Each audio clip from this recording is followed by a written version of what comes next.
It's Sunday, May 21, 2023. I'm Anthony Davis. Welcome to the Weekend Show, where we take a deep dive into the news of the week. You can support my work and get exclusive access to bonus content at patreon.com/5minutenews. Joining us today is the founder and co-executive director of Partners for Justice, an advocacy group that is transforming public defense at scale. Emily Galvin-Almanza, welcome back to the Weekend Show. Thank you so much for having me. We've got three topics to talk about, stuff happening in the news, of course. We're going to take a look at Title 42. This is, as you know, at the border, the southern border. The Republicans have been claiming that it's a disaster down there, and yet Democrats are saying, well, actually, it's kind of worked out okay. So we'll look at the detail of that in just a moment. We'll also look at the debt limit talks, which have stalled as Republicans claim they want to press pause and have criticized the White House, so let's look at that. But first, South Carolina became the latest state to move toward a near total abortion ban on Wednesday, with legislation that, if enacted, would leave Virginia an outlier in the South as a place where women have unrestricted access to abortions amid a rapid rise in restrictions in the year since Roe v. Wade was overturned. You may have seen Donald Trump posted a truth the other day that said that he killed Roe versus Wade. Let's start by just asking, how are women supposed to navigate these draconian laws that are invariably created by old white men? It's actually shocking when you look into how many of these men can actually, even correctly describe a woman's anatomy or the process of growing a child. I mean, it's very few of them have accurate information about the reality that we live every day, but the law isn't really designed, I don't think, in this case, to be navigable. A majority of Americans actually believe that women should have access to healthcare.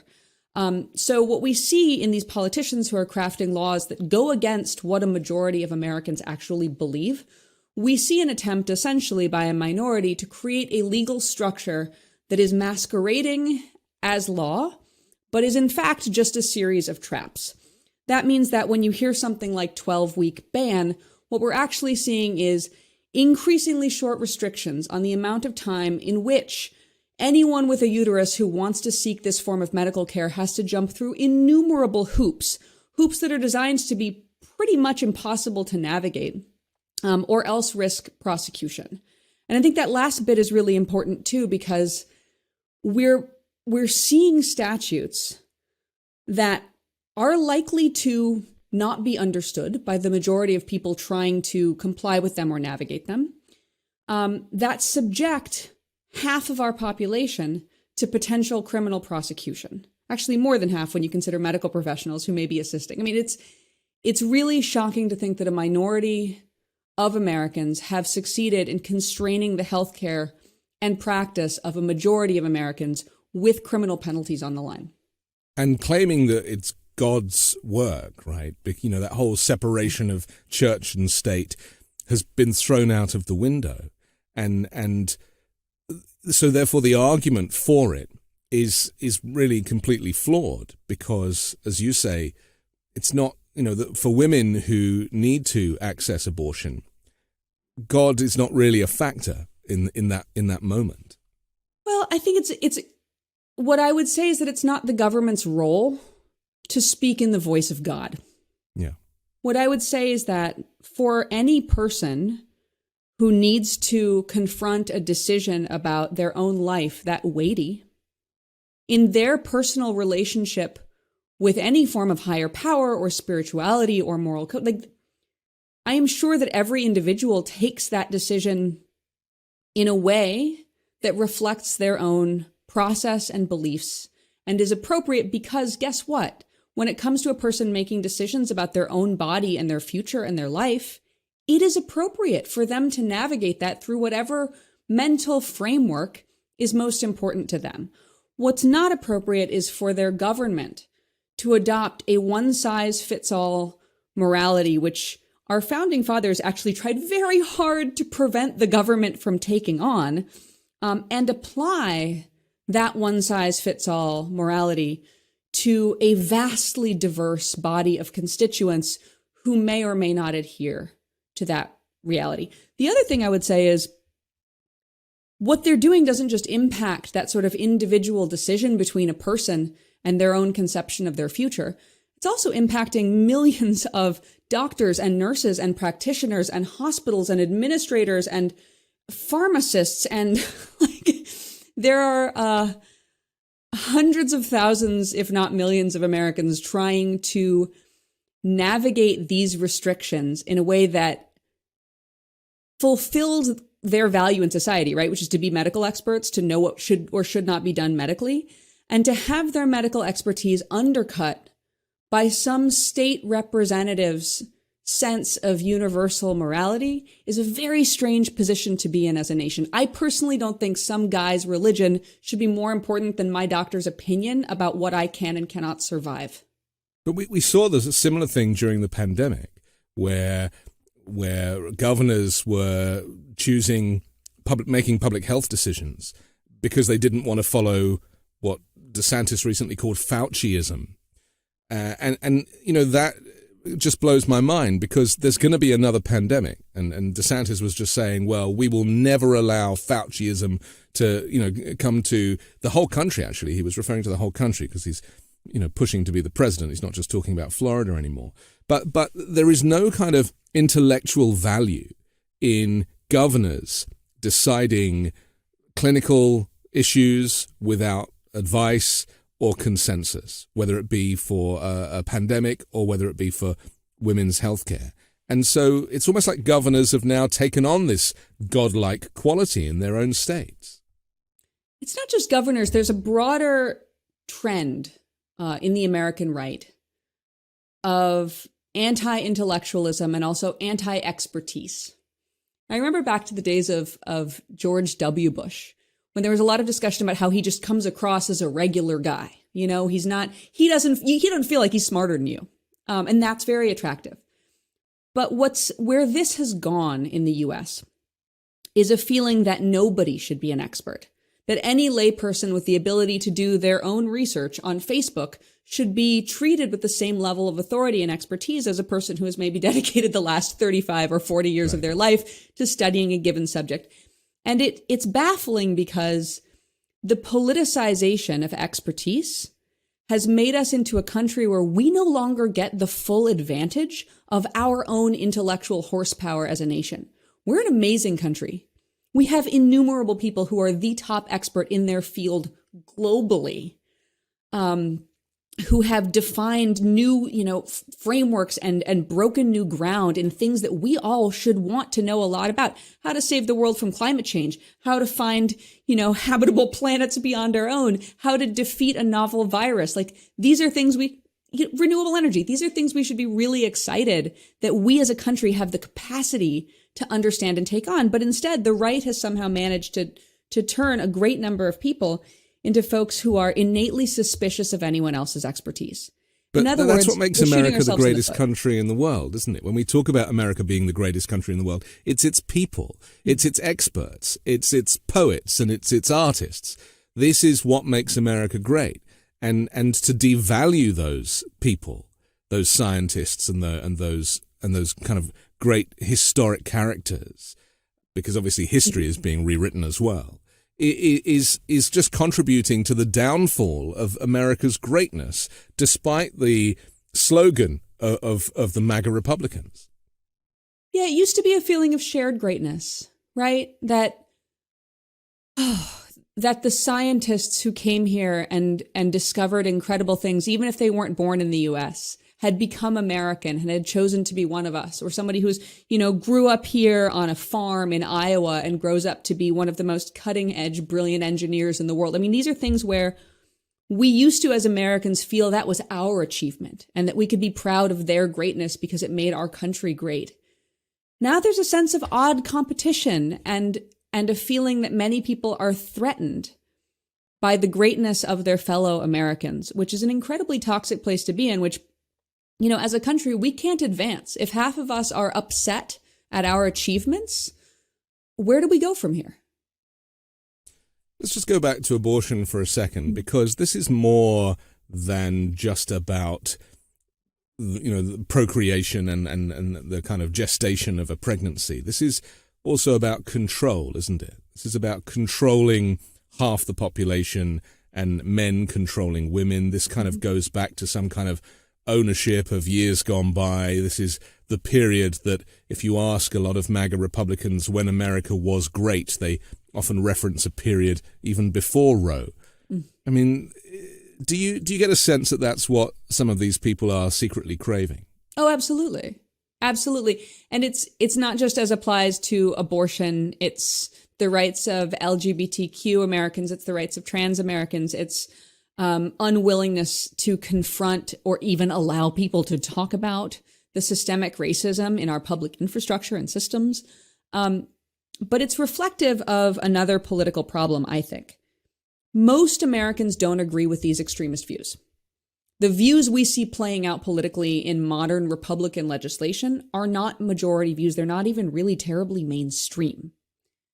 The only way you get lawmakers who are able to enact extreme policy that oppresses vast swaths of the population to try to bring us back to a time when white men ruled all and nobody else had any say, any rights, or any chance of an ability to thrive on an equal level. The only way you get that is with extreme gerrymandering. You get that when lawmakers are comfortable that their districts are so heavily controlled and so drawn to a particular advantage that they're not at risk of being reined in by their constituents. And that's the real danger to me here is, like, obviously, as a woman, as a mother of a little girl, as an American who cares about her peers, like, I am terrified and furious with the legislation that we're seeing passed. But on a grander level, when you have a government that is no longer beholden to its constituents because they no longer really have the power to be heard by voting those folks out, that to me is dangerous on a whole other level. A lot of stuff that's going on at the moment, certainly in Congress with these latest investigations and the Durham report and everything, this is just for show. It's a kind of theatrical performance.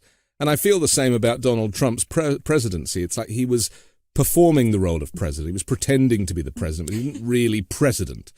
And I think that this is something that, and I've seen this, with Marjorie Taylor Greene a lot recently. She puts herself, on these committees and she talks a good talk and there's all this fake outrage and slamming the hand on the desk. But the substance is so desperately missing.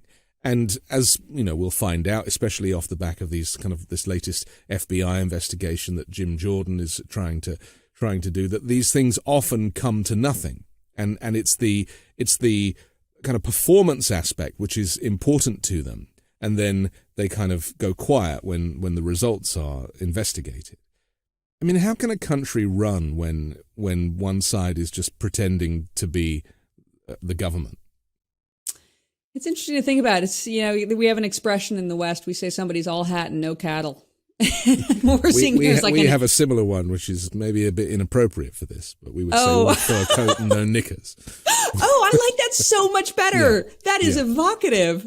Yeah. I don't think we necessarily have a functional government. And here's the thing. Our government was designed to prevent wild swings of power and policy. There are different branches keeping one another in check, and disalignment between very few of those branches can really grind the ability to legislate to a halt.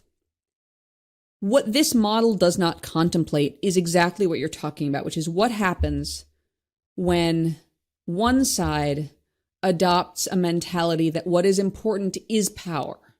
What is important is the office, is control, but doesn't actually, beyond, really clickbaity forms of quasi-fascist oppression, doesn't really have a vision, for example, for the economic or environmental future of this country.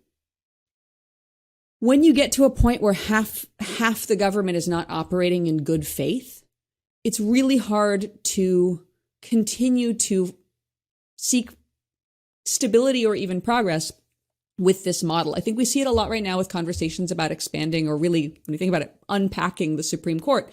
The Supreme Court has been packed by one side, and at this point, has allegations of ethical misconduct that would unseat a lower judge, has allegations of sort of nakedly political decision-making, about which we should all be terribly concerned. As a country, if we can't figure out a way to react to that and rebalance our forms of government, if we remain married to something that a bunch of people centuries ago thought would work really well for a while, we're not going to be able to continue functioning as a democracy. Because these references to First Amendment and Second Amendment and just using these amendments as kind of an excuse for behavior that, as you say, bears no resemblance to what was written all of those years ago. This desire to kind of not rewrite, but just to the analysis of it is very dependent on who's talking about it, and that is never going to change, is it? I mean, the point I'm getting to is that as long as you have these amendments in place, and amendments are there to be amended. I mean, there is the opportunity to amend all of these things and make this stuff go away. But you're never going to kind of get beyond the gun ownership debate or the free speech debate as long as there is this kind of lack of detail in the modern world, associated to the modern world or representing the modern world. And that requires a radical leadership to want to go there. I mean, the Democrats don't even want to, there's a lot of things they don't want to touch. I mean, it's being suggested Biden works around the 14th Amendment in order to, get this, to get ahead on the debt ceiling. But it's unlikely that he wants to go there. And this is a problem, isn't it? That there is a kind of respect for the Constitution in its original form, and it prevents a truly progressive policy change. Yeah, you called it radical, and I actually think it's interesting because here in the U.S., where we fetishize the Constitution to a quasi-religious degree, in spite of the fact that it's been amended more than 24 times plus, and was actually quite regularly amended until some decades ago, we've gotten to a place where we would see it as radical if someone were to revert to a sort of 19th century level of flexibility with our form of government and with our Constitution. Internationally, America's most left-wing ideas are like kind of center-left, or center. Like there's nothing terribly radical. Let's look at it this way. If somebody told an American about another country where a minority had managed to put in place the vast majority of ruling judges on a court that was now operating in a way where its decisions were really consistently protecting the power of that minority party, and in addition, leveraging this theory of like false historical analysis, which by the way seems really malleable and seems to kind of come out with a conservative position, no matter, you always can find a dictionary that defines a word in the way that ends up with a conservative result. We would say, wow, it sounds like that country has undergone a coup. Somebody should really do something. If we talked about another country where the human rights of swaths of the population on the basis of their identity or gender or biology in general, was causing them to have different rights than other people, we would think somebody should call the UN. I mean, that's like, so what we as Americans see as radical, I think other countries would see as a completely rational response to the extreme status quo in which we find ourselves. But we are boiling frogs. And right now we think of the status quo as being maybe a little abnormal, but still pretty normal. And so I don't think that we are hearing that need to adopt stronger ideas and solutions. But abortion is a perfect example of what you describe. And certainly in Europe, and from where I'm from, the idea of reversing the law on abortion wouldn't even be up for discussion.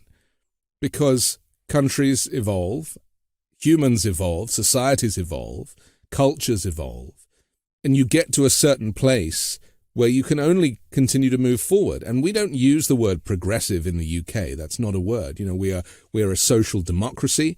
You have Republicans now claiming that the US is not a democracy.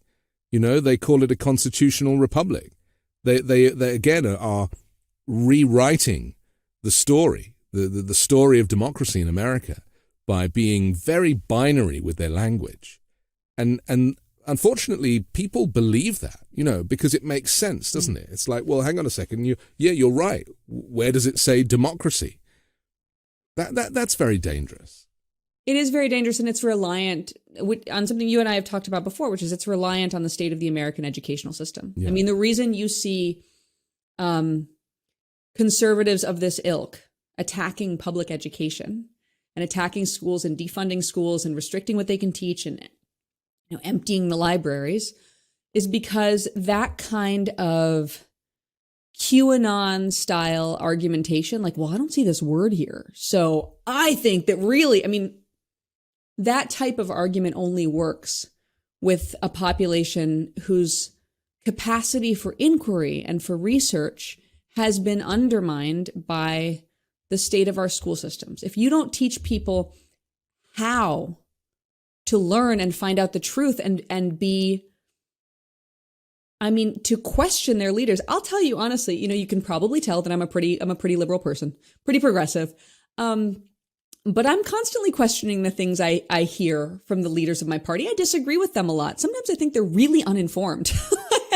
And it doesn't matter that we play for the same team because we have different views. And I had the benefit of a great public education in the state of Iowa in a time when that state had great public schools, which they've unfortunately deliberately dismantled. But because of that, I feel like I'm able to be a better constituent and push for things in a way that's critical of my leaders. Sometimes that is to the detriment of the left wing of, U.S. politics because we attack our own and we have infighting and squabbles and we don't play as a team unquestioningly like the other side. But that is democracy, isn't it? That is democracy in action. Right. That is what it's supposed to be like. We are supposed to debate. We are supposed to argue. And also, we are supposed to change our minds. And that is something, that kind of malleability is very present amongst Democrats. Yeah. But with Republicans, and going back to what you're saying about schools and banning books, it's almost as if, this goes back to kind of Nazi Germany. It's like you're almost wanting to program children to be Nazi adults by removing access to the kind of reading materials that would expand their mind and be trusting of all people and understanding, and just give them a very kind of narrow education. What they're trying to do is create an army of MAGA Republican voters in 15 years' time. Yeah, or at least, or just create disengaged voters. There's an equally dangerous contingent of folks who've given up completely on the validity of political participation and checked out, which, by the way, has like other really weird downstream effects. There's one of my favorite studies shows that voting makes a person less likely to engage in crime. So getting people to check out and curtailing their ability for inquiry, even confrontational inquiry, doesn't necessarily create Nazi adults, but I do think it creates a voter base that is less likely to be able to stick up for themselves and stick up for their own rights. And that's really what I wish. I have a lot of conservative friends. I grew up in communities that were very purple communities. And, I'm not talking about, I don't have any friends who don't believe in the human rights of other people, but I would not be friends with such folks. But I do have friends who don't agree with me on everything politically. And I think one thing we do share is the desire for our children to be able to find out the truth about the current issues of their time, understand what they want for themselves and their families, voice those opinions, and find a way for their voice to be heard. And I think what really breaks my heart is that I believe that really is a universal value across people, regardless of what they believe in politically.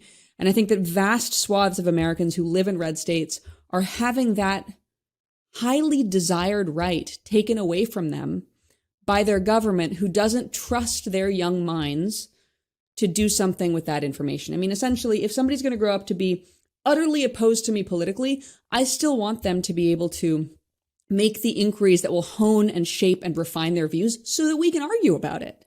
And that's the lack of trust that Republican governors and state legislatures are showing to their constituents right now. And I wish their constituents were mad about that. And the polarization means that people don't communicate. They become enemies. Yeah. And this is not something I'm aware of It certainly doesn't happen in the UK. You don't, I mean, it happened a bit over Brexit where people were like leave or remain and families kind of fell out with each other. I hope that that's now been kind of dealt with. But in the main, you don't see the opposition as the enemy. Right. You see the opposition as part of democracy, part of the government, holding the government to account in the same way as journalists hold the government to account. Those elements have broken down in the US now, where families don't talk. People are, just the idea of Republicans seeing Democrats in such a hateful, kind of enemy-like way, that is so unhealthy. I mean, it is not a civil, and civility really is the word here, isn't it? It's become an uncivil, politics has become uncivil. It's strange to long for days of civility, because I feel like when people do that, it's often a sort of mask for longing for times of more white supremacy.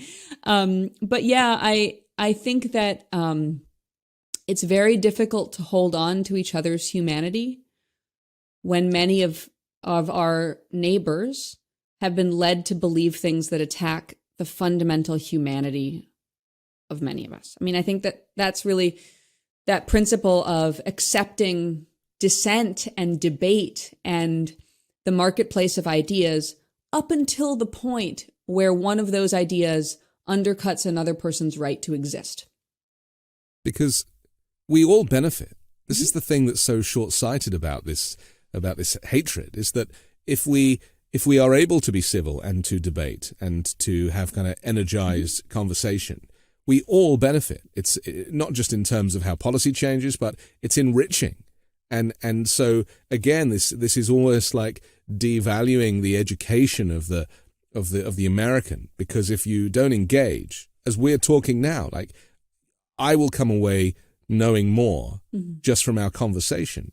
But the way they do it, they don't want to have a conversation. Because once you've prioritized power over progress, the conversation is no longer useful so long as you hold power. I mean, Ron DeSantis does not really care about learning more about it. I really don't think that he's interested in the marketplace of ideas. I think that he's interested in retaining power. We have to take a pause for our sponsor, but I want to come back with you and talk about the wranglings over the debt ceiling in just a moment here on The Weekend Show.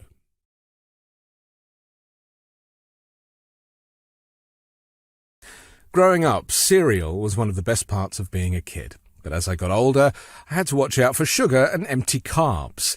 Magic Spoon has the amazing flavors you love, but high protein and less sugar. Magic Spoon's variety pack comes with 4 flavors: cocoa, fruity, frosted, and peanut butter.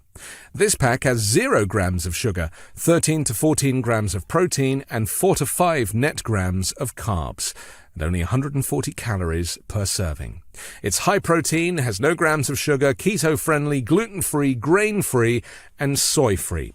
My favorite flavor is cocoa. It's the perfect combination of deliciousness and crunch that you need from your cereal. Go to magicspoon.com/weekend to grab a variety pack and try it today.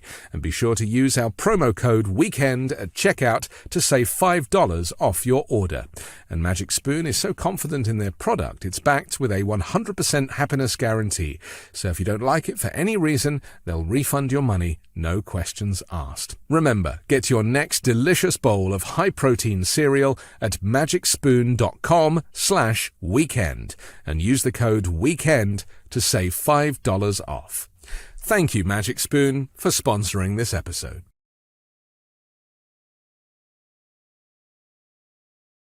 Breathe some life into your own backyard with fastgrowingtrees.com this spring. From shade to fresh fruit to privacy and natural beauty, let fastgrowingtrees.com help you plant your dream garden with their expert advice and fast, reliable shipping. FastGrowingTrees.com's plant experts curate thousands of easy-to-grow plant, shrub, and tree varieties for your unique climate. Mayor lemons to evergreens and everything in between. Happy plants, happy home, right? But sometimes it's hard to know which plants will do best. No problem, because with FastGrowingTrees.com, you get customized recommendations based on your specific needs.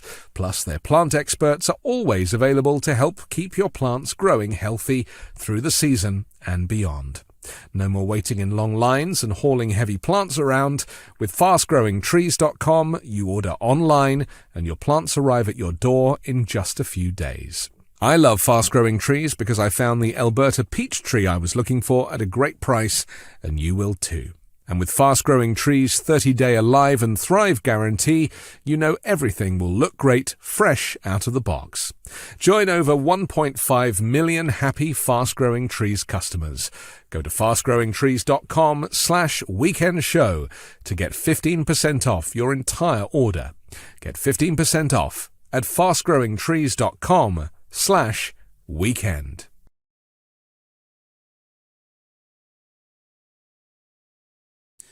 A top debt ceiling negotiator for the House Speaker Kevin McCarthy said on Friday, it's time to press pause on talks as negotiations with the White House came to an abrupt standstill at the Capitol.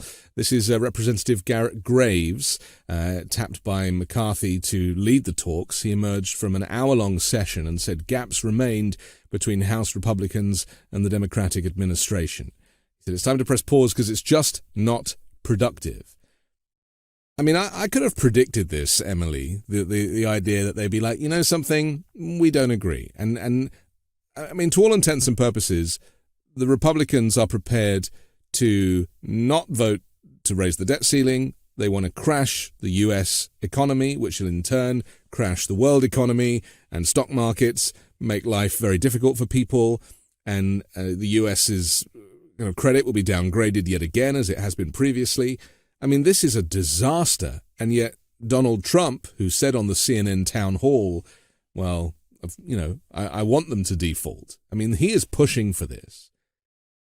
This is Joe Biden being a little naive here, thinking that he can negotiate, bearing in mind the deadline, according to Janet Yellen, is the 1st of June. It is very hard to believe that the backers of these lawmakers, that their primary donors who have the means to donate largely to political causes and parties, actually want to crash any sector of the world economy. However, in the year 2023, what is beyond belief? Goes. I think that one of the things that I identify with about Joe Biden is his constant belief that he can connect with people and find common ground. I think that's something that he prizes about himself and that he has been able to do a great deal over the course of his political career. I think that it is really, really hard intellectually to adjust to a reality in which the people who have for decades been legitimate negotiators and interlocutors are now suddenly not rational actors. It's really also terrifying to hold that reality because you have to suddenly encounter the position that millions of Americans are represented by someone who is not a rational actor and who does not have the well-being of the nation at the center of their pursuits and ideas. So I think it's a really scary place to be in. I understand why Joe Biden, why our president might be having a hard time getting there. But I also acknowledge that, as a lawyer, one uses tactics. In a negotiation, there's so much sort of bluffing and posturing and strategic communications and going out to the press and being like, there are gaps between us. I don't know how to... That could very well also be a strategy. It's a slightly ridiculous one. It's a negotiation. Of course there are gaps. The two sides don't agree. That's literally the point of a negotiation. So I'm not sure it was a particularly well-phrased strategic comms attempt, but I think there's a good chance that's what it was. But there should never really be a negotiation over this. I mean, the whole point of raising the debt ceiling is that it's something that Congress has to do. It's part of their responsibility. Other countries take on more debt and they don't have a meeting or a vote to raise the debt ceiling. They just raise the debt ceiling. And the debt ceiling has been raised consistently. Over the last 63 years, I think Republicans have done it 49 times and Democrats have done it 29 times. It was raised 3 times under Donald Trump without question. They just raise it because that's what you do. And this time it's been weaponized. This time, they are weaponizing the debt ceiling, which is something that should not even, no one should mess around with because of the knock-on effect. And in the words of Joe Biden, this is not your father's Republican Party or even your grandfather's Republican Party, right? He says that. Yeah. And yet he thinks that he can negotiate effectively with terrorists. It's interesting to think about. This is yet another area in which, of course, the U.S. is like wildly outside of international norms, as you point out. 50 years behind, you could also say. You could say we live in a benighted past and think we're living in a glittering future, and that disconnect itself is terrifying. But I think there's also this really sort of interesting angle on what we're fighting over. Right? We have a group of folks who think that vast cuts need to be made to the services our government provides and are using this opportunity to try to force those, to try to take those things away from the American people. There's another contingent that thinks the government should do things for people, and that's why we're all paying taxes, so that the government can do things for people. It's really odd to me that the conversation has been so utterly focused on what can be taken away from the American people, because there are other avenues of addressing government deficits and addressing, the needs of this population, which involve discussions of taxation of the very, very, very wealthiest Americans. Not ordinary people, not the folks your kids go to school with, but folks you've probably never met and maybe read about in the news. I think that in this country that is a fundamental divide between the people who think the government should do things for people and the people who think the government should control people. Those are fundamentally opposing views that I understand why they can't come to agreement. But I also think that one of them is, again, a strongly minority view. Very few people who live in this country want their government to stop performing the things that keep our children safe, that keep our old people able to put food on the table and live healthy lives, that support families who are struggling the most. I mean, the things that they're proposing taking off the table are things that would really directly hurt a lot of kids and families. And for a party that's so vocal about the needs of children and families and American family values, to speak out one side of their mouth about family values and then with the other side of their mouth propose cuts that would harm children and the elderly, it shows you again how gerrymandered this country is or how checked out voters are. I mean, 50% of the population don't watch the news or have any interest in the news. I mean, that is, as someone who writes the news, that really concerns me. And, life for some is better being checked out. Right? Because it's stressful and the world is not in a happy place. And just to kind of get on, to stay in your lane, I think is easier. The problem with that is that it's very easy to kind of tell people what's happening. If you come into contact with somebody who has very specific views, they can easily brainwash you, but they can certainly you're very open to suggestion. Mm-hmm. And this idea, I just want to get into what you're saying about the difference between the government kind of being there for you and the government being there against you. Mm-hmm. And that's why the word socialism is used as a dirty word in America, right? People fear the idea of socialism without really knowing what it is. And is the problem that things like socialism and communism, the definition is pretty loose. There isn't a clear definition of either of those things. It changes over time. I mean, the UK is a social democracy. We have free healthcare and we have free welfare state. If you can't work, you're paid. Yeah. And you're paid forever. There's no limit, and you have unlimited sick days at work. You don't use up all your sick days and then just be sick and go to work, bring your germs in. I mean, these things are essential from where I'm from. And yet, if I was explaining that to somebody who didn't really pay much attention to the news, they would think I was living in some kind of communist country. Yeah, I'm not sure that the words used intellectually to describe models of political thought are the most effective with ordinary Americans. I think you're right that, look, our politicians realized a long time ago that fear equals power. When you can scare people, but make them feel like you're going to keep them safe from the boogeyman, you get elected. And this doesn't just manifest in our policies as they relate to the workplace or to public health or to the social safety net. In my work, I transform public defense. That's what I do. I help public defenders build out more caregiving services within their practice so that when somebody is in crisis, their public defender has the means to help them address that crisis and move forward towards greater health and safety and economic mobility, which, by the way, is good for everyone. Like, if folks who are getting arrested are supported to succeed and never get arrested again, great. We should all be thrilled. But we live in a country where the politics of fear have resulted in beliefs in the population that welfare is really dangerous and something that should only be given out in small doses and you have to, work hard to get it. Or that, you can't let too many people get disability or health benefits because they'll take advantage and they'll overrun you. Or that we need vast policing apparatus to keep us safe from all of these criminals who are overrunning our streets. In fact, historically, crime is incredibly low. And most people, this again goes to education and news, when people don't have the actual data about the world in which they live, they are wildly susceptible to the fear-mongering of oppressive politics.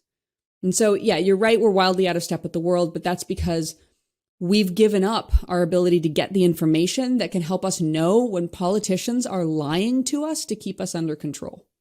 And the news is a business. I mean, let's not forget that. That is the problem. And obviously it's becoming exposed a little more now with Fox and CNN. There's more understanding, I think, about who owns these organizations and what their kind of political allegiances might be. But still, there are so many outlets and people can just go looking for the news that chimes with them. And that in itself is kind of unhelpful. So how do we kind of right this wrong? Because, I'm very conscious that it's easy for us to kind of moan about it, but solutions are few and far between, aren't they? When you have 330 million people who need to be managed, they need to be looked after, they need to be supported. And the only way you can do that is with government. Yeah. Yeah, I think that you're really right. Some of the news is subject to the nefarious control of highly motivated actors. In other words, sometimes the owner of the news wants you to think a certain thing and is going to tell you that thing, whether it's true or not. Sometimes, though, in this country, we have a long history of if it bleeds, it leads. Meaning that since the days of newspaper boys in coal-covered streets, we have known that more news sells when it contains gory and horrifying details. Which means that even without a nefarious owner, news organizations are often motivated to put forth the news that gets the most public attention. These days, it's clicks. But in the olden days, it was, buying papers. So this isn't like a new phenomenon. It's very dangerous to have a news apparatus that is subject to what the people find engrossing. Because what's engrossing is not always what people actually need to know. So what is the recommendation? I mean, I think there are incredible news organizations out there that are trying to do better at taking that stewardship of the public mind really, really, really seriously and do a better job of informing people. I happen to know more about it in my sector. And again, stewardship of the public mind. I'm not going to tell people about things that I don't know about, but I know that in my sector, the Marshall Project, the Appeal, Prison Journalism Project, like these are all areas where the truth about, even in my own company on the Partners for Justice website, we have a whole section called evidence, where anybody who wants to know about what really creates safety can just dip in and get all the studies on how housing or healthcare or even voting, civic participation relates back to safety and health and economic mobility. So the information is there and there are people trying to promulgate it. I think the trouble is for most of us, we also have to have the restraint to vote with our eyeballs, to not watch the things that we begin to tell are designed just to engross us and not to inform us, to turn it off. Really hard to do. It's hard to look away from the specter, but I think that the more we don't just do it for ourselves, but help our family members turn it off, the healthier we're going to be. On Wednesday, I was writing 5-minute news, which is my daily briefing. And I decided we'd just do 3 stories each day, the most important things in the world. And I made an editorial decision, which I am since quite proud of. And that was to talk about the flooding in Somalia after months of drought. And 250,000 people have had to relocate. And this is a story that we're going to hear a lot more of because of climate change migration. Whereas the climate changes, people are going to have to shift. And if Republicans are worried about the southern border now, boy, are they going to have a big surprise as climate change evolves. For me, I'm making the news for the American market. That story had more value than some of the sensationalist stuff that was happening that day. And there was a lot of news that day. Yeah. And it's these decisions that the editors need to run with. The idea that to educate and inform, it's not just, that story wasn't just about Somalia. That story was about all of us on all continents and about how, climate is a thing. I mean, climate is an interesting subject to talk about in terms of the news in America. Never hear about it. I mean, it's like it's not a thing anymore. And yet every other country has a completely different attitude to climate. Here it's been politicized. And even when I watch on cable news someone standing in front of a tornado or something, they're getting covered in, they're soaked, there's cars floating in the water, they never mention climate change. It's strange that this weather is happening. We have no explanation for this strange weather. It's freak weather. And it's like the scientists have been warning you about this for the last 40 years. So, I mean, this is a huge hurdle to overcome, isn't it? Like, what is popular? It's this kind of populist nature of modern news gathering and the popular leaders as well, the leaders that have made certain subjects populist and others not. I have a lot of faith in the next generation. They have aggressive minds. Yeah. They are pushy and they want to know stuff and they don't sit down easily when you tell them to. And I love that about them. I mean, right now, I think one of the best publications for responsible journalism pushing forth, difficult stories that people really need to hear is Teen Vogue. Yeah. Teen Vogue is doing an amazing job of educating their readers. And their readers, of course, are young people. So the unwillingness of Gen Z to comply with the state of their educational system, with the state of their policing apparatus, with the state of their government, gives me a lot of hope and inspires me. I'm lucky enough to have a lot of Gen Zers working at Partners for Justice and working in public defense all across the country through our program. And the level of information they hold, the degree to which they've been able to connect with peers whose lived experience they can learn from and aggressively, dive into subject matter they care about, even when that subject matter is terrifying. Because, let's look at it this way. I'm a millennial. I've got a little daughter. I am terrified for her future in a climate change world. I'm terrified for her safety. I grew up, before the internet was a thing for everybody. I grew up in a really different world. Climate change will be having some of its worst effects when I'm very, very old.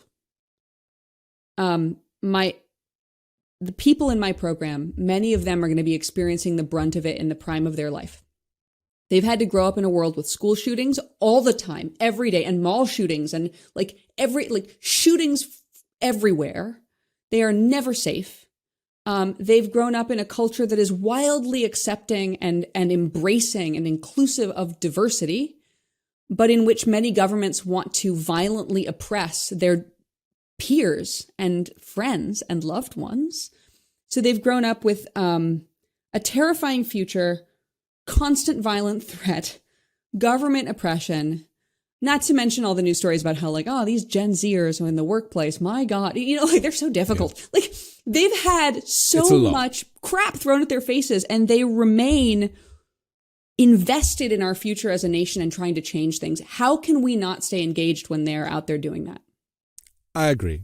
I also have a young daughter in the public school system and she surprises me all the time with her kind of inquisitiveness. And you see campaigns, whether it be the Parkland kids, for example, on the school shootings front. I mean, you see young people who are not prepared to take the propaganda on and actually have hard evidence of their own. And I agree, that for me is the most positive, kind of optimistic aspect of our future to look forward to. They won't think that wind turbines give you cancer or kill birds, or I mean, I never finally on the climate change front, I never understood why anybody would be against solar. Like which aspect of solar do you have a problem with? Right. Your energy bills are already too high. There's the sun. This panel's going to convert it into energy that's free. Yeah. Why would you campaign against that? Whether you're a Republican or a Democrat, we had solar calculators like when I was a child, and it was the greatest thing, right? It was the greatest thing. So a lot of these arguments are so backward, Mm-hmm. And I think solar is a good example of this. I mean, I've been to shanty towns in Turkey where these little huts all have a solar panel on the roof and a little inverter inside because there's no infrastructure. Mm-hmm. So you make it work. And yet the US, I mean, I appreciate there's been issues about imports and Chinese solar versus US made solar and the cost and all that kind of stuff. But, it just doesn't, it's a perfect example of how backward America can be on the subject of climate change, that people don't want free energy. It's also, I think there's a lot of people who have fallen for this sort of like oil sector propaganda, oil, coal, and gas propaganda, in a way that causes them to abandon the things they ostensibly really care about, like capitalism and the free market. Yeah. We're in a place right now where there are products hitting the market that are going to be massive in the new economy. Solar, wind, geothermal, modular nuclear. Like there are so many things. I think about this a lot because I grew up in part in Wyoming, and Wyoming's a state that has been really, really, really reliant on the oil industry in order for its economy. And so you get a lot of policy making that is based on oil industry propaganda, clinging us to oil, to a dying industry. And you get a lot of families who can't find work, or whose family members have been wrecked by addiction, substance use, their bodies destroyed by years of working in an oil field. And you've got a state where there's unbelievable potential to thrive, create new jobs, make a whole bunch of money in the green economy, which supposedly people care about. They want money and jobs in a healthy economy. And yet the propaganda is telling them to reject green energy.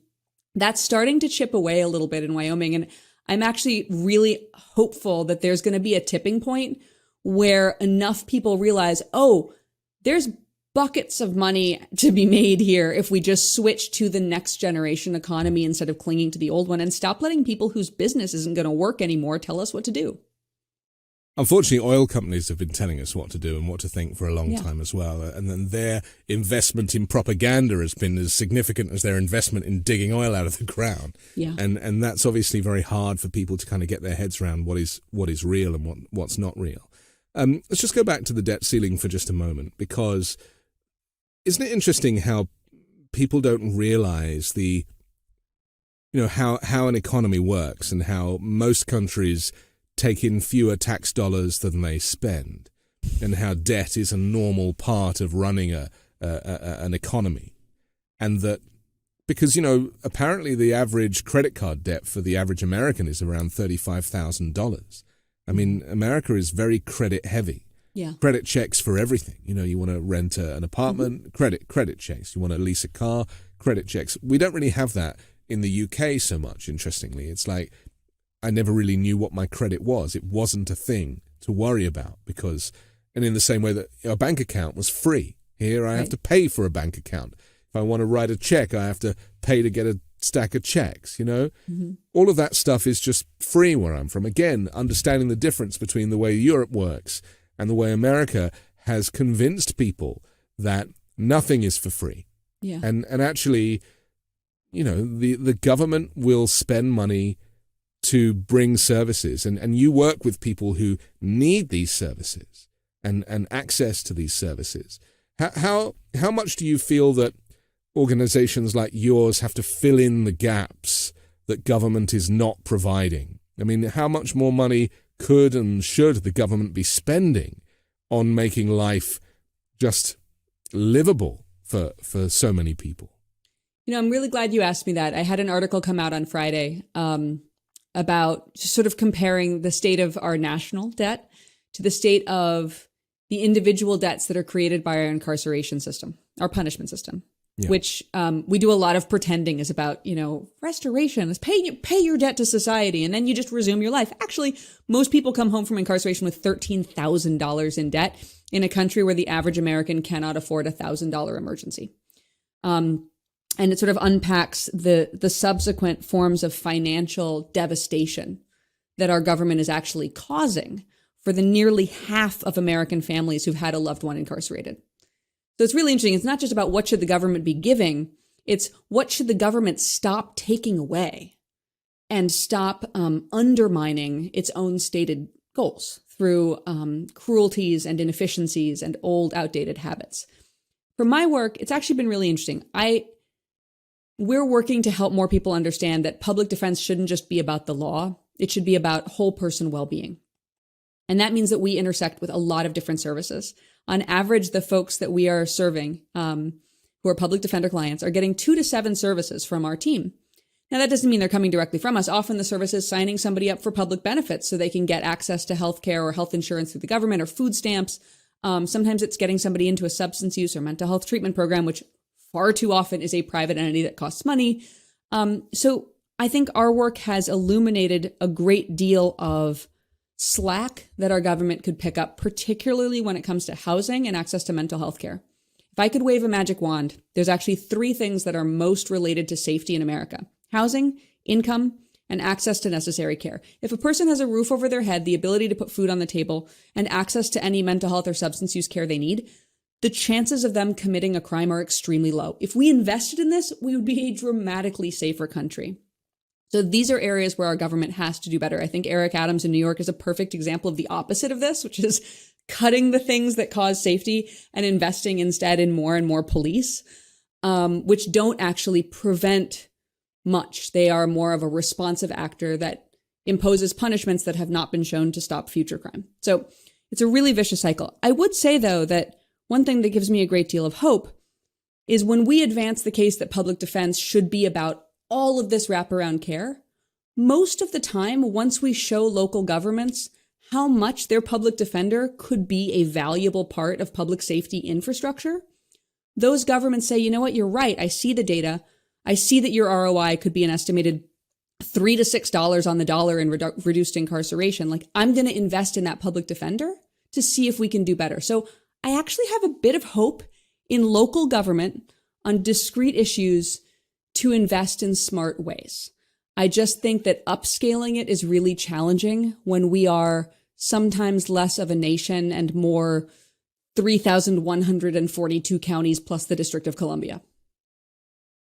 I get the feeling that Republicans that I hear kind of arguing this, because, these debt ceiling negotiations, they want to cut a whole bunch of stuff. Republicans want to cut, there's aspects of Medicaid they want to cut, Meals on Wheels services. There's all sorts of things that they want to lose in this negotiation that are an essential support for so many.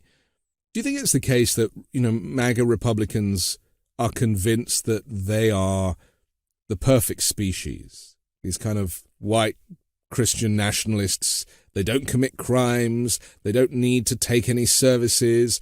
They obviously ignore the kind of the extremist kind of white nationalist mass shootings aspect of their crimes. But I just get a sense when I hear people like Marjorie Taylor Greene, who is now pretty much running the Republican Party in Congress, she certainly has won over the House Speaker, that they always talk in a way that their kind do not need these services. They are, what are they, kind of middle class people? They all earn a good wage. Like, all of these, the ills of society belong to the minorities. They belong to the black and brown people. They belong to the LGBTQ plus communities. Like, there is this kind of separation where they and I don't know what it is. Maybe it's a religious thing. It's racism. It's racism. That's a pat answer. But I'm not wrong, though. The way that they talk is that all of the ills of society belong to people who might vote Democrat. And that actually the process of the idea of small government is because their people, their supporters, are not bad. They can look after themselves. They are self-sufficient. They don't need to be told what to do. And of course, it's garbage. Yeah. But this is what they're peddling. Yeah, I think it's very tempting, right? Isn't it very tempting to believe that you are a wonderful example of humanity and that you're doing your best in life and that all the choices you're making are the choices that a person should be making? If they were in your circumstances, in your context, you are an honest dealer doing the best you can. Don't we all want to believe that? A supremacist, even. Yeah, I think that, obviously there's a lot of racism and othering and suspicion. This is why people in big cities tend to get more progressive over time, is because when you're around a lot of people who are very different from you, you learn like, oh, we're all human and people who are very different from me are okay and not scary and I'm still safe. Yeah. It's easier to become immersed in your own sense of your own urgent need for a sense of worth and fear of difference when you are highly isolated and having that messaging reaffirmed by your leaders and people who are culturally authoritative to you, culturally trusted. I don't think, though, that it's fair to say that it's just MAGA Republicans who are like this. I think that, so in my field, you hear a lot of stories about Karens. I don't know what the political belief system of a Karen really is, but I do know that there are a lot of very well-meaning liberal white women who will call the cops on a black person just because they see them. And I think that kind of ingrained white supremacy and that ingrained fear of, people who are different is not limited politically to any one group. And I don't think it's necessarily something that can be overcome absent more ways of exposing people to each other and getting people to connect with folks who are different than them. Again, back to our educational system, right? Like diversity in education isn't a nice soundbite or a box to check. It's very valuable for children to encounter other children who are different from them and have different life experiences. The irony is we are a nation of immigrants, and that is where this kind of this contradiction presents itself. I want to talk about the southern border and Title 42 ending in just a moment. We're going to take another pause for our sponsor here on the Weekend Show. This show is sponsored by Lomi. I have a big family and, well, that means there's usually a lot of trash left over by the time the week comes to an end. And frankly, I used to feel a bit guilty about this. But then I got a Lomi. Now that I have a Lomi, it's changed the way I think about my food waste. Lomi transforms my garbage into gold at the push of a button. Lomi is a countertop electric composter that turns food scraps into dirt in under 4 hours. Now, I love composting, plus it's made cooking at home even more fun. There's no food rotting in the garbage and smelling up the kitchen. Thanks to Lomi, I only have to take the trash out once a week, and it's a hassle-free, mess-free experience. No more leaking bags. Here's something cool too. I turn my waste into nutrient-rich dirt that I can feed to my plants, lawn or garden. That means it's not going to landfill and producing methane gas. I get to help the environment and make my life easier. And all my food scraps, plant clippings, and even those leftovers I forgot in the back of my refrigerator go back into my garden, helping me grow more nutritious food right in my backyard. I learned that food waste makes up a huge portion of our personal carbon footprint. By reducing the amount of food I send to landfill, I'm helping do my part for the planet while also feeding my garden. Whether you want to start making a positive environmental impact or just grow a beautiful garden, Lomi is perfect for you. Head to lomi.com/weekend and use promo code WEEKEND to get $50 off your Lomi. That's $50 off when you head to lomi.com/weekend and use promo code WEEKEND at checkout. Thank you, Lomi, for sponsoring this episode.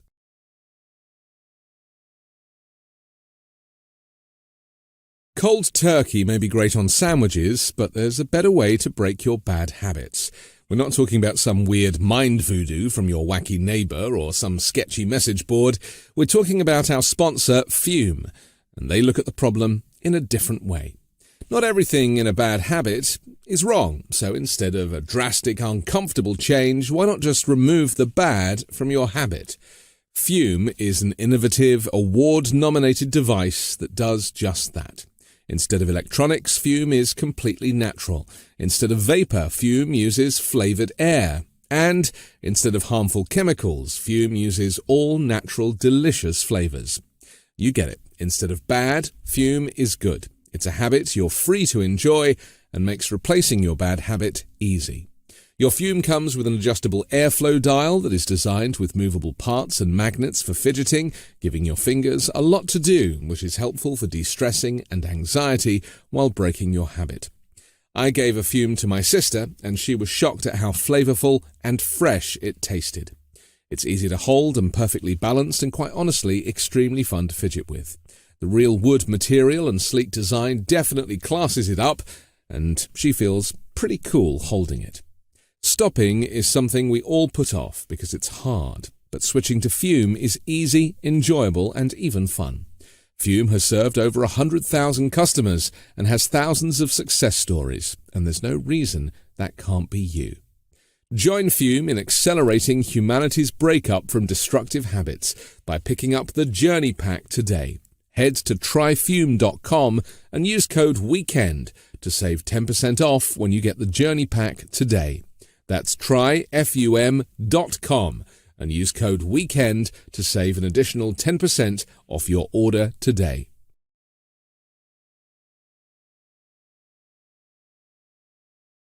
We're back with Emily Galvin-Almanza here on The Weekend Show. I'm Anthony Davis. The Supreme Court on Thursday dismissed an attempt by Republican-led states to maintain the pandemic-era immigration measure known as Title 42. The court's brief order was one sentence long, instructing an appeals court to dismiss the state's motion to intervene in the case as moot. The move was almost surely prompted by the end of the health emergency that had been used to justify Title 42, which of course was COVID, and claiming that this was a reason to prevent migrants, seeking asylum in the US. The southern border is a whole thing, isn't it? It's like politically, it's a whole thing, and what actually is going on there versus what legislators in Capitol Hill or on Capitol Hill are talking about are often two very different things, and something that Republicans like to use in terms of their kind of weaponized language is that, well, Joe Biden hasn't even been to the southern border, or the vice president hasn't even been to the southern border. This idea of going there somehow is going to end all of the migration problems. I have a lot of faith actually in Alejandro Mayorkas, who's the kind of the main man at the moment, an immigrant himself, and somebody who is certainly kind of is making sure that the border remains secure, but also has a modicum of compassion, which was something that was missing during the Trump presidency. There is an argument, and this is my question, there is an argument to say that Biden hasn't really changed much. I mean, he is being as tough on the border as Trump was, and some people are critical of that. What are your thoughts on that? My first thought is that, first of all, I'd like to start using the word people. I feel like the word migrant creates this vision of the other clawing at our gates. And what we're really talking about here are people, largely people who've been in really dangerous circumstances in their home country, and largely people who are coming here seeking safety. Title 42, of course, during the pandemic was utilized to allow border agents to turn people away and turn families away without any legal process. That's why there were allegations from the international community that it was actually a violation of international human rights laws to turn asylum seekers away, and asylum seekers being people who come here purely because they are unsafe where they are, and they are trying to use our legal process to seek safety within our borders. Turning them away without legal process, of course, abrogates our duty as a nation which purportedly offers asylum. In terms of the way things are now, here's what I will say. We were all horrified when the Trump administration started separating families at the border, and when we saw stories of children taken from their parents and lost into a system where children died. There are still 1,000 children who have not been reunited with their families. I think that I am very happy at any move which brings us closer to a world in which we meet our legal obligations as a nation which offers asylum. And that does mean offering people a feasible, usable process to tell us their stories. And I'm saying feasible and usable because I understand that we're using an app right now to let people apply for entry, and like nobody can, it's one of those things where like the app gets 100,000 people trying to access it at once and then the app crashes. If you can imagine your family's safety being reliant on like a dysfunctional government app, what a Black Mirror nightmare world we are in. But I think what I'm saying is, we have these legal processes, the process of asylum, because we believe that when a person's safety is threatened, especially for a protected reason, a reason that reflects values the U.S. has in the past fought for, they should be offered safe harbor here. The vast majority of people who are offered safe harbor, who are allowed within our borders and given a court date to come and plead their case for asylum, go about their lives without incident. They meet up with family, they find work. I have not seen convincing evidence that expansive legal paths to residency here are creating any major public safety hazard. I think, once again, the misinformation one hears about the border is about that fear-mongering that we talked about before. And how can I find an other, not a human, not a mom with 2 kids who was threatened because her husband was a police officer and the local gang wants her whole family dead, not the mother, but migrants, these crowds of migrants. That's the othering. That's the fear-mongering that's being used purely for political control, and I don't think it has actual relevance to immigration policy. I think people even know the difference between illegal immigration and a family seeking asylum. Yeah. I mean, this is important, isn't it? To understand that countries, there is an international community that, and Germany is a great example of this because they're very generous with who they allow in, because it borders so many countries where people need help. And there is an argument to say that you have to seek asylum in the first country that you come to, rather than crossing multiple borders. But fundamentally, asylum is not illegal immigration. Right. Exactly. And I think the other thing that people don't realize is how much of our own othering is going into this. Like, I think a lot of Americans who watched Ukrainians flee from war in their home country and show up in Germany, in Italy, and all across Europe, I think a lot of Americans were rooting for these Ukrainian families to have their stories heard and to find safety. No one was saying well, maybe they were in a part of the country that was fine and they're just using this war to get to Germany. No, people were wanting to hear those narratives and have people engage in a real legal process to find safety and be heard. The fact that a lot of North Americans don't know what's happening in Central and South America is creating this world in which we allow ourselves to delegitimize the stories and reasons of people seeking asylum here. And there's a lot of conservative assumptions that, these people are just, they just want to come here and, get access to America. Like, really? I mean, yeah, if in your home country there's so much violence that you're afraid for your children's lives, yes, you probably do want to get access to America. And if you can't escape from that violence within the borders of a neighboring country, you probably should get access to America. But so many Americans don't know about that level of violence. Or imagine this world in which vast, hordes of immigrants are taking American jobs, which also, again, does not reflect reality. There are, in fact, hugely problematic sectors of our economy where there are jobs Americans won't take, which are being taken by immigrants. So I think that, again, looking at the Ukraine example shows you how badly skewed from reality that conservative North American perspective on Central and South American migration really is. A lot of those people who complain are very proud of their Irish heritage or their Italian heritage, and they refer to themselves as Italian Americans or whatever, and they know where they came from in Calabria or Palermo. They know I know my family came here from Galway and Cork and worked on the railroad and fought in our wars, and I'm proud of that too. I just apply that pride really differently. Joe Biden is very proud of his Irish heritage as well, right? And he's from a little village called Ballina, and he went there recently, and they love it when he shows up. It's incredible, really. But this idea of immigration and immigrants and slaves building America, this again is being whitewashed from the history books by so many. And that in itself is proof almost that they don't even want to fix the southern border crisis as they describe it, because it actually plays into the fear. Donald Trump referred to Mexicans as rapists and criminals. They use these biblical words like swarm to describe humans. Yep. What chance do families have? And my fear also is that there are border agents who are subscribe to the Donald Trump ideology. And so, I felt that I was taking a risk every time I was coming into the US as a visitor at immigration, making sure that I answer the questions correctly.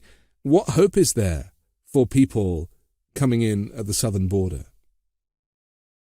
I would also, by the way, add to your perspective on Border Patrol, the fact that once you are within these borders, you encounter a lot of those attitudes in law enforcement, who are looking out for people they may suspect of not being born in this country and treating them with extreme harshness. Yes. What hope is there? I mean, one can always have the hope that Americans who claim to prize our history and claim to prize their immigrant identity and maybe don't know that the Statue of Liberty was called the Mother of Exiles and asks that we send the wretched refuse of our teeming shore to her. Maybe people will awaken to that history and once again take on a sense of pride in being a nation where people come for safety and maybe even to pursue dreams. Maybe that would be a phenomenal new form of public awakening. In the near term, though, my hope is that the administration will, in its formation of policy, account for the actual realities on the ground, as opposed to just the ideological values that they think they're putting forth with policy. And that means things like ensuring that people are getting actual fair hearings and actually able to access those hearings when they show up at our borders. It's not actually illegal, by the way, to come up to the border and seek asylum. I remember during the Trump administration, a lot of people were claiming that crossing to seek asylum is illegal. It is in fact not. It is perfectly legal to seek asylum at our borders, and it is perfectly legal to show up at our border seeking entry, even for non-asylum reasons. The seeking itself is not a crime. But I think an administration which relies on the good faith and good policies and custodial care of carceral institutions that haven't proven themselves worthy of that reliance is really dangerous. I mean, look, I think relying on an app that doesn't seem to be working, also not great. But the fact that we talk about when people come here, the facilities that we talk about immigrations being processed through, we are finding paths to essentially put people who came here seeking safety into a form of American prison. I don't think there are other countries that temporarily incarcerate people seeking to immigrate there. Yet that is a completely normal American practice. And part of the attitudes that are formed in our cohort of Customs and Border Patrol professionals are formed by the structures we associate them with.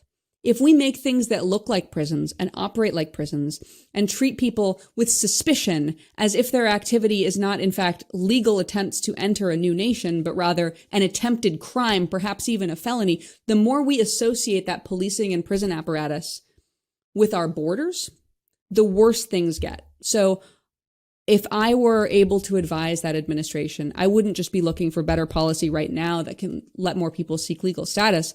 I would be looking for ways to culturally decarcerate the entire system of entry so that we are not separating families and doing violence to people who only came to us for safety.